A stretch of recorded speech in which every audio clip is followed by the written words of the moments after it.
In for John Delano, I'm Rick Dayton. This week, light up night, it's come, it's gone, and now we're looking ahead to Black Friday. Yet there are so many economic challenges out there, wondering exactly what kind of Christmas shopping season it's going to be. We're joined now by Dr. Audrey Gusky, back with us this morning at the Sunday Business Page. Of course, Associate Professor of Marketing at Duquesne University's Donahoe Graduate School of Business.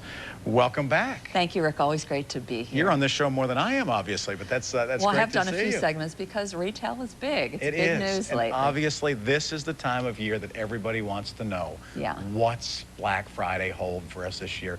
They always look at that as being a predictor of the upcoming season. Exactly. Is that still accurate, even, as that assessment? Well, first of all, we have to keep in mind there's a misperception about Black Friday. Most people think it's the busiest shopping day of the year. It is not. It's the Saturday before Christmas, typically. But Black Friday is a huge shopping event, and it's a nice tradition for families.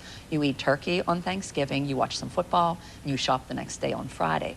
Retailers, as you said, are really hoping this is going to be a big push, and people will be spending tons of money for the holiday season, starting on Black Friday.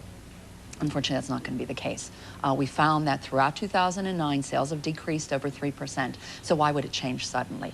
And a lot of retailers, Sears, Kmart, Walmart, have had what they've called pre-Black Friday sales. And so what's happened is, in a sense, it's diminished the significance and the importance and the spending and the big sales. If you want a doorbuster, a lot of times you had to get up at 4 in the morning the day after Thanksgiving. Nowadays, we've had doorbusters the past couple of weeks. Right, well, let's look at that. I mean, why in the world would you almost steal from the right hand to give to the left if what you're looking for is a push at the end of the year? I mean, are they looking at it as a preemptive strike? Why do that? Well, retailers recognize that the sooner we get in the stores, the more we're going to spend, because we forget how much we spend, or if you spread it out over a period of time, you buy things you put in the attic, you forget that you got all these presents. It just feels more comfortable if you start spending early. And so retailers recognize that. So they are not necessarily trying to take sales from themselves, but from their competition. So they figure if they can get the consumers into their store spending early before Black Friday, through Black Friday, and throughout the rest of the holiday season, they'll be very successful. Kind of get you practiced up for reaching into your wallet in a sense, later on. And just keep spend.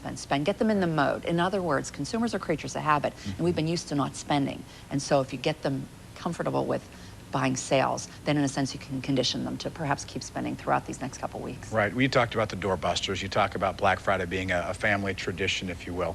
But as we look right now at some of the gimmicks that are being done, Prime Outlet, for instance, a national chain of big outlet shops, has got a big location in my hometown of Grove City. Pajama sale is what they're doing. If you show up at midnight on Thanksgiving going into Black Friday, big sales if you're wearing your pajamas. I mean, what has this really come to now? Well, how cute is that? And marketers have recognized that you really have to have these dramatic promotions and deep discounts, which is what they're doing. You have to have fun types of activities to get people into the stores. Obviously, the pajama game is one of them. And so we're going to continue to see things like this, the Midnight Madness sales and all these things, because retailers recognize consumers want the discounts. They want the sales. The mantra this year for the holiday season is values, bargains, and sales. And so we're going to see shoppers desperately trying to find them and retailers desperately trying to give them to us. Right. Obviously, online shopping accounts for billions and billions of dollars every year. Traditional brick and mortar stores, how badly are they impacted? Well, they're not impacted that much by the online sales because it's still, believe it or not, only a few percentage points. So it's still a trickle in the trillion-dollar retail industry. But consumers are using it for many reasons. They're obviously shopping online. They're trying to seek information. There's got a lot of discounts. Becoming aware of different coupons and online coupons that they could receive. And so online shopping has continued to increase over the past couple years by 3 to 4%. And I think this year it's not going to be any different. What's interesting is we've seen social networks now impacting shopping. And so people are tweeting each other, and stores and companies are tweeting consumers. 1 out of every 5 tweets is involved with some kind of marketing or retailing, which is really phenomenal. And I know that a lot of shoppers are also using it, that, if you're looking for a Zuzu toy, you tweet your friends, hey, I found 5 of them that are over here at this store. Exactly. And people will then show up and do it because of those social networks. So we're seeing the whole landscape of retailing changing. So no longer are we just, in a sense, stuck with brick and mortar and newspaper ads. So we've expanded electronically, and that's a good thing for shoppers because information is power.